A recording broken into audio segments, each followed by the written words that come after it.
Hello everyone and welcome back to my channel. My name is Ajwa. It's another one of my Life After Maturation series where I bring you updates on how fragrances have developed over time. Have they gotten better? Are they worse? Or they are just like how I discovered them? In the case of the first fragrance, I think I'm still not a fan of. I thought it had potential. I remember talking about Avan Silk from Maison Alhambra, and I was super excited about it. I thought it had a potential to be something amazing. Although to me, reminiscent of Queen of Silk, I still feel it is at most about 80% similar. There are lots of things about Queen of Silk that I enjoy, but in the case of Avant Silk, I don't get a very smooth, incensey, myrrh, saffron. There's something about this particular one that is still squishy to me after almost 4 months or so, maybe 3.5 months of having this fragrance. I felt like it had a very big potential to be something amazing, but I have discovered that after it sitting and maturing for a while, I would like to say I'm not the greatest fan of this fragrance. I will still wear it. I enjoy layering this one with Alien or the Alien dupes that I have, but on its own, I find it a little not the most enjoyable. It's supposed to have this bold and confident appeal, which it still has, but a scent profile, I'm not such a fan of the dupe, this supposed dupe. The original one I love, I enjoy, but this is it's not giving me 100% Queen of Silk. It is not, It is giving me something in the region of it. But the saffron, I still can't do the saffron in this particular one. I feel like it's still not the best of blends after sitting for almost 3 or 4 months. So for that reason, although I will still say I'm going to keep it and enjoy it from time to time, or use it from time to time just to be able to use it up, I'm not going to say I'm the most excited about this. I fell for the hype and everything. I thought I was going to like it. I liked it from the beginning, and I thought it was going to be one of those that had or has potential. But after sitting, I'm still not a fan. I'm still not a fan. A huge fan, I would say. But do I recommend this? Maybe, maybe at this point of it being this much, older, maybe if you want something quite different, saffron heavy scent with the incense myrrh, woody, undertone, you might want to go for this. But for me personally, it's not cutting it for me. So yeah, that is my update on Avant Silk from Maison Alhambra. It had the potential. It was supposed. I thought it had the potential, but I think I'm not the best fan of this at this point. So yeah, Avan Silk from Maison Alhambra. When it comes to Malika from Amaf, I don't think the scent profile has really changed that much. It's quite a simple fragrance, a lychee heavy fragrance, a bit of a tartness with the bergamot to give it a bit of a brightness, and a powdery, the note of orange giving it a touch of powderiness, and a hint of florals. It is a very basic, generic, everyday, enjoyable scent. It's very enjoyable. I don't think I have seen any significant change from now. It's been about a month and a half or almost 2 months since I got this one. I don't see any significant change. Scent wise, no. Performance wise, I still don't think it is the best performer. It is average. It's going to give you, your 5 to 6 hours. Even with that, I'm, stretching, after which you need to reapply or you need to spray heavily. It's not the best projector, not the best, room filler. It is a very enjoyable, everyday, fruity floral, powdery, musky scent. It's a good one, it's a good basic, everyday, mass appealing, complement, magnet sort of fragrance. But there isn't much that has improved over time. Not to say it was bad, it was okay to begin with. It's a very enjoyable one. It's not improved that much, but it's still a very beautiful, everyday, lychee heavy, scent. And I think I'll recommend this, if you like the likes of Mugles, Aura, the red or pink one, if you like those ones, or Maya from Latafa, this is in the region of that, so you're going to enjoy it. So that is going to be my take on Malika from Amaf. Similarly, in the case of Isha Vanilla by Paris Corner, I don't think I've seen any significant difference between when I initially got it and now. It was very good to begin with. I could get the brown sugar, the slight business, the vanilla, the florals, a hint of patchouli. I feel there's a hint of patchouli in this one, whereas in something like Alicia Vanilla from Fragrance World, it is not patchouli heavy, but this one I can get a slight hint of patchouli, just like the original one from Kiali. I see no significant difference between the time I got it and now. It was good to begin with. Longevity, not much has changed. It still gives me around 7, 8 hours. If I want to really smell it, I need to top up about the fourth hour. The third, fourth hour. For me, I just top up as and when I like. But it's a very beautiful scent. It's one of those that doesn't need to go through a lot of sitting and maturing. What is it improving? It is not improving upon anything. The scent is amazing. Longevity is good. Sillage, projection. It can fill up a room if you sort of overspray this one. It's a very beautiful vanilla scent. Yeah. So for me, I wouldn't say there's any significant change. It's one of those fragrances you can just grab and you're good to go. So that is my update on Isha Vanilla from Paris Corner. It's a good one. Then this Gladiators Oath from Paris Corner. This is a very good one. I remember opening this bottle initially and it was all about the spice. It was like very spicy, some cardamom, some very spicy pepper sort of, it was a bit overwhelming. The spices felt a little bit overwhelming to me. But now I think, although I still get the spices, I don't know if I've gotten used to the spices or I feel like it's smoothing out. It's still there as a very spicy green vanilla. It gives me a green vanilla sort of feel. It has a bit of a spicy. I wouldn't say boozy. It's not boozy, but there's a bit of spiciness to it. There's a bit of kick to it, and there's something that feels a bit more green. If there's anything, I would say is the fact that I initially thought the spices were a little too much, but it's either I have gotten used to it or I feel it has smoothed out a lot more.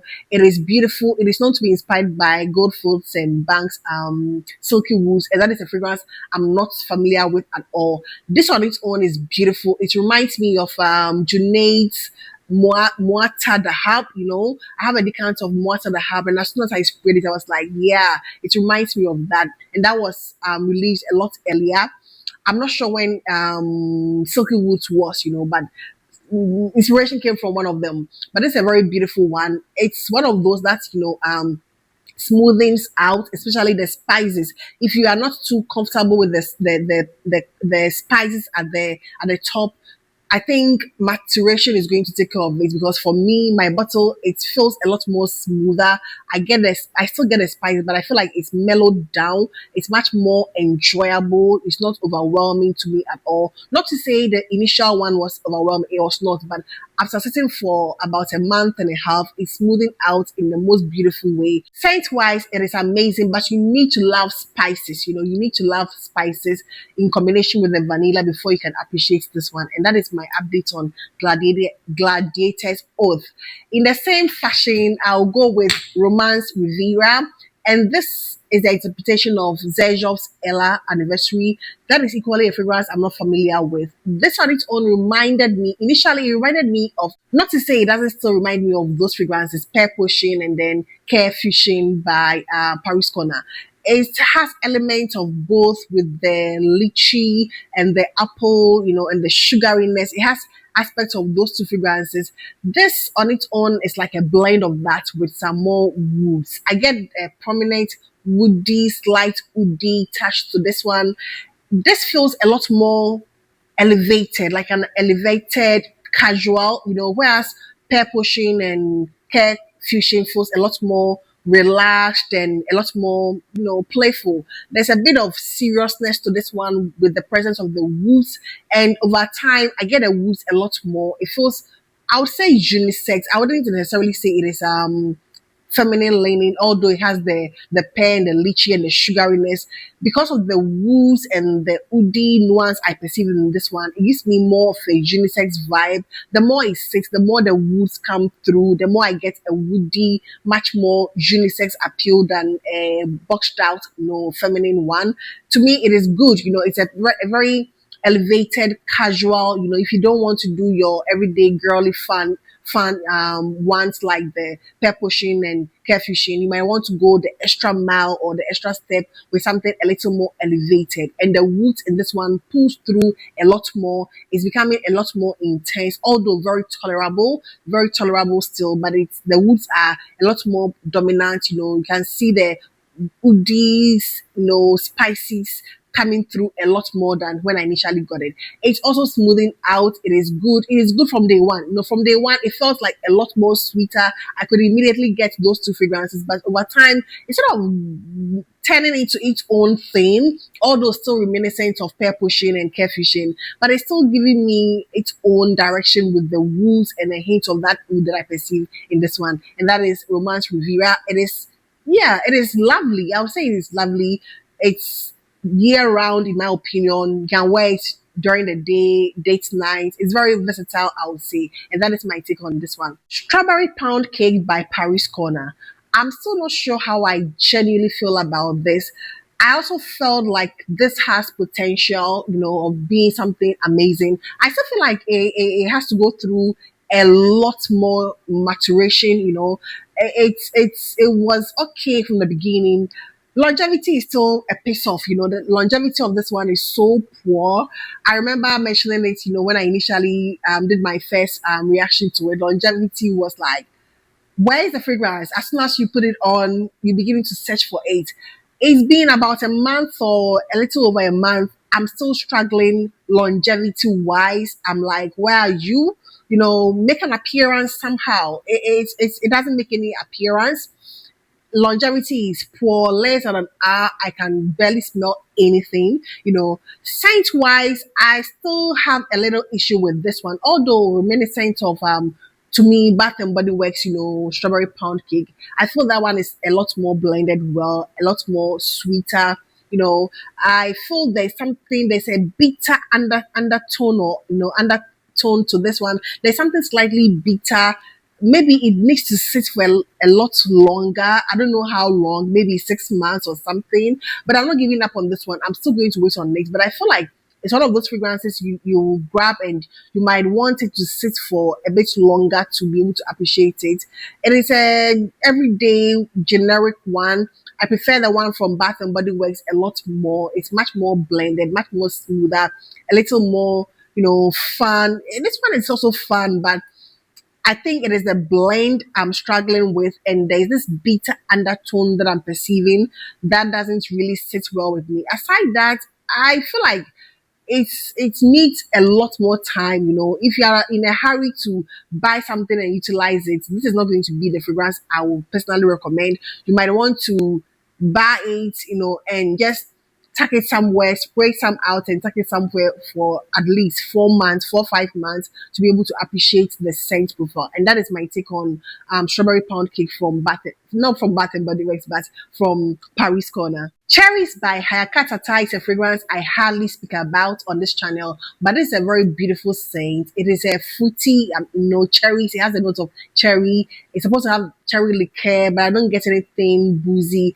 But funny enough, it has the note of mango. It gives me vibes of electric cherry from Tom Ford. It gives me those vibes, the cherry liqueur, the florals. It gives me that vibe. And it's totally different from the Lost Cherry DNA. It is in the same family, but also a different scent on its own. This has a beautiful addition of the mango, the note of mango, and that is what differentiates it from the electric cherry DNA, although reminiscent of that.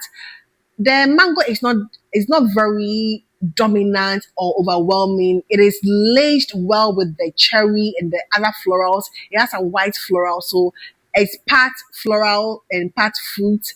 It's a very good blend. It is very lightweight. It is not a heavy scent.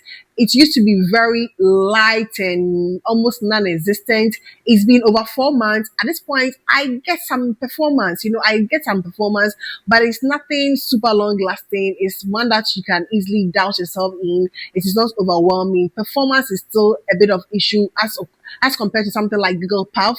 Google Puff does a lot better, but when it comes to cherries, performance is still a little behind. I don't get anything super long lasting, maybe 3 hours, 4 hours, even on clothes, and you might need to reapply. When it comes to skin, maybe 1 hour, you are done. You might want to reapply. But the scent is so pretty. It is, effortless. It is just simple, refreshing. It is fruity. It is quite fresh. There's a freshness about this scent. But if you don't, longevity is an issue. Longevity is an issue with this one, but it gives you a very beautiful mango cherry combination that reminds you of electric cherry but takes its own direction because of the notes of mango. And these are amazing fragrances I wanted to bring you updates on. There are several fragrances I have received and acquired in the last couple of months, and I'll be compiling my list to bring you similar updates. So that is going to be it for today. And I hope this video found you well. Please do not forget to give this video a thumbs up, and I hope to see my next one. Take care. Bye bye.